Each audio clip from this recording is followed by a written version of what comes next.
আমরা না একটু গ্রামের দিকে থাকি, আর আমাদের এখানে না ব্লিঙ্কিটের পরিষেবা নেই। হ্যাঁ, ওলা উবেরের পরিষেবাও নেই। বাট অ্যামাজন, ফ্লিপকার্ট, মিশো এটা তো এখন সব জায়গায় পরিষেবা পাওয়া যায়। তো যাই হোক, তোমরা ভাবতে পারো যে হুট করে আমি ব্লিঙ্কিটের কথা কেন তুললাম। কারণ হচ্ছে, আমি যখন আজকে রান্না করতে বসি তখন আমার কুকিং অয়েলটা দেখি সম্পূর্ণ শেষ হয়ে গেছে। আর আমরা যেখানে থাকি তার আশেপাশে মুদিখানা দোকানে না এই কুকিং অয়েলটা যেটা আমি ইউজ করি সেটা তোলে না।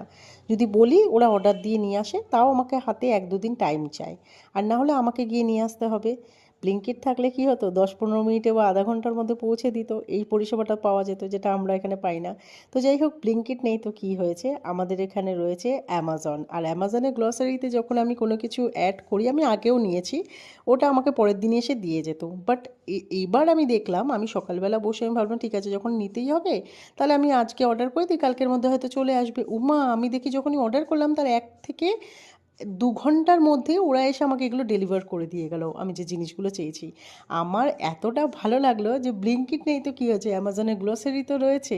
এর ফলে আমার টাইম বেঁচে গেল, আমার যেতে হলো না। আর আমি যে জিনিসগুলো চাই সেগুলো ঘরে বসেই আমি পেয়ে গেলাম। আমি যা যা জিনিস অর্ডার করেছিলাম সেগুলো ঠিক 1 থেকে 2 ঘন্টার মধ্যে দাঁড়াটা এসে দিয়ে গেল। আমি বললাম, তোমরা তো পুরো ব্লিঙ্কিটের মতো কাজ করেছো। বেশ সুন্দর তো, 1 থেকে 1.5 ঘন্টার মধ্যে আমি জিনিসগুলো পেয়ে যাই। তাই এবার থেকে আমাদের যদি কখনো এরকম হয় যে কোনো কিছু রান্না করবো বাট নেই, আমাদের আবার যেতে হবে, ভাবতে হবে, বাট কোনো প্রবলেম নেই, 1 থেকে 2 ঘন্টা ওয়েট করলেই ওরা এসে সেটা ডেলিভার করে।